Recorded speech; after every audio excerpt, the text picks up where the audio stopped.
da fisiologia humana, a ventilação pulmonar. Prepare-se para entender como ela entra e sai dos nossos pulmões e o que torna esse processo tão vital para a vida. E como ele sai? Parece simples, né? Mas por trás desse movimento tem muita ciência envolvida. Eu sou Laura e junto com Marcela, Cátia e Vitória, vamos te mostrar um pouquinho como funciona a ventilação pulmonar. Respira fundo e vem com a gente. A ventilação pulmonar é um processo vital que garante a troca de oxigênio e gás carbônico nos nossos pulmões. Refere-se à movimentação do ar para dentro e para fora dos pulmões, permitindo que o corpo obtenha oxigênio e elimine gás carbônico residual. Essa troca de ar acontece em ciclos respiratórios, que consistem em uma inspiração seguida por uma respiração. Esses ciclos acontecem automaticamente, várias vezes por minuto, mantendo a respiração constante e o corpo funcionando bem.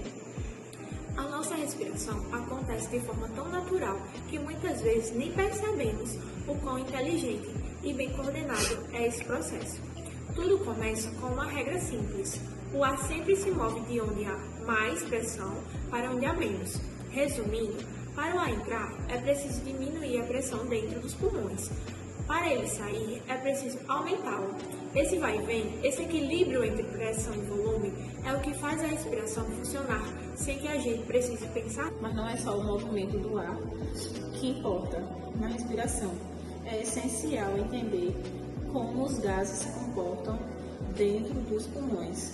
E é aqui que entra a lei de Dalton. De acordo com essa lei, a pressão total de uma mistura de gases é igual à soma das pressões parcial de cada gás. É uma mistura composta principalmente por oxigênio, nitrogênio, é uma pequena quantidade de gás carbônico. Cada um desses gases contribui com uma parte da pressão total do ar. Para entender melhor, colocaremos uma imagem da pressão parcial. Na prática, como isso funciona? 1. Quando o ar entra nos pulmões, os alvéolos pulmonares ficam cheios dessa mistura de gases. 2. Como a pressão parcial de oxigênio é maior nos alvéolos do que no sangue venoso que chega aos pulmões, o oxigênio naturalmente difunde-se do ar para o sangue. 3. Ao mesmo tempo, a pressão parcial de gás carbônico é maior no sangue do que nos alvéolos. Então, ele passa do sangue para os alvéolos e será eliminado na expiração. E é essa diferença de pressões que faz o oxigênio entrar e o gás carbônico sair dos pulmões.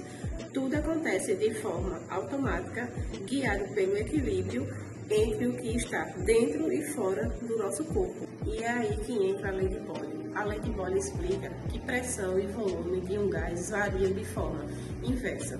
Na expiração, o diafragma e os músculos intercostais se contraem, aumentando o volume dos pulmões e reduzindo a pressão, o que faz o ar entrar. Na expiração, esses músculos relaxam, o volume diminui, a pressão aumenta e o ar é expelido. Esse movimento de ar é o que possibilita a ventilação pulmonar e mantém nossa respiração funcionando de forma automática e eficiente. Vou explicar um pouquinho a anatomia do pulmão. A respiração inicia quando o ar entra pelas vias aéreas, nariz ou boca. Segue pela faringe, laringe e traqueia, se dividindo em brônquios e bronquíolos, até alcançar os alvéolos, onde ocorre a troca de gases entre o ar e o sangue. Envolvidos pela pleura, o pulmão conta com a ação do diafragma e dos músculos intercostais, para garantir a inspiração e a expiração. Esse processo garante o fornecimento de oxigênio e a remoção de gás carbônico de forma contínua. Vamos abordar um pouquinho os volumes pulmonares. Os pulmões não funcionam apenas como balões que se enchem e esvaziam. Eles possuem limites, capacidades e reservas, e é isso que chamamos de volumes pulmonares. Por exemplo, se você está em repouso, sem pensar na respiração, entra e sai uma quantidade de ar constante. É isso que chamamos de volume corrente. O volume que usamos no dia a dia, sem esforço. Mas, se você fizer uma inspiração profunda, vai perceber que consegue puxar ainda mais ar. Esse é o volume de reserva inspiratória. O volume de reserva expiratória é o ar eliminado à força na expiração. Mesmo assim, ainda sobra o volume residual, que mantém os pulmões inflados. A soma de todos os volumes é chamada de capacidade pulmonar total. Agora que você já entendeu como os nossos pulmões conseguem movimentar diferentes volumes de ar, como os volumes correntes e os volumes reservas, fica mais fácil compreender por que é importante medir essa capacidade na prática.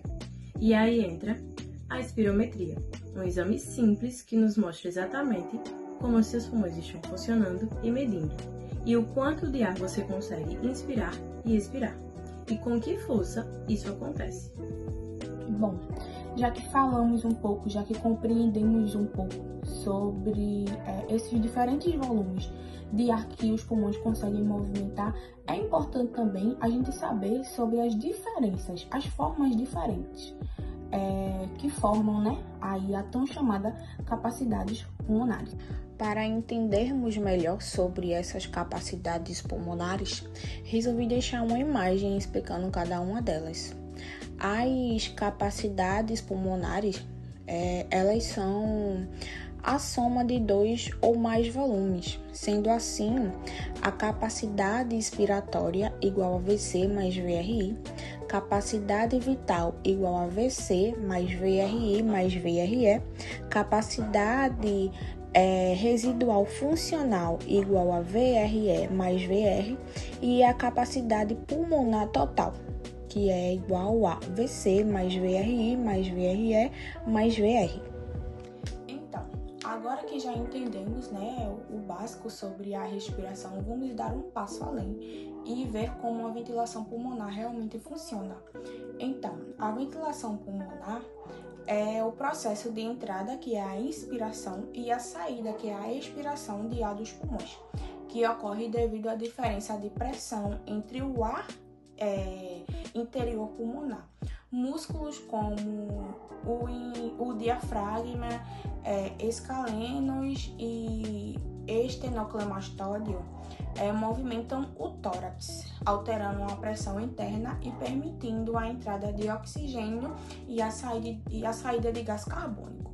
Bom, na inspiração, o diafragma e os músculos torácicos, eles expandem os pulmões, diminuindo a pressão interna e permitindo a entrada de ar, que chega aos alvéolos e é transferido para o sangue. Durante o esforço, músculos extras como os escalenos e o estenocleimastódio, eles expandem o tórax, permitindo a maior entrada de ar. Na expiração, o diafragma ele relaxa, se reduz, expulsando o ar, e na expiração forçada, os músculos abdominais e intercostais internos, eles ajudam a empurrar esse ar com mais força. Depois de entender como inspiramos e expiramos, vamos falar sobre um detalhe importante que nem sempre a gente percebe: a pressão pleural. A pressão pleural está localizada na cavidade entre os pulmões e a parede torácica, chamada pleura. Ela é sempre um pouco menor que a pressão dentro dos pulmões e do ar ao redor, funcionando como um vácuo que ajuda a manter os pulmões abertos e evita que colapsem. Esse equilíbrio entre a pressão pleural, pulmonar e atmosférica é essencial para que o ar entre e saia dos pulmões de forma eficiente, garantindo que a respiração aconteça continuamente e sem esforço excessivo. Como vimos, a ventilação pulmonar é muito mais do que simplesmente respirar. Ela envolve pressões, músculos, volumes e até o equilíbrio entre a complacência e a elasticidade dos pulmões.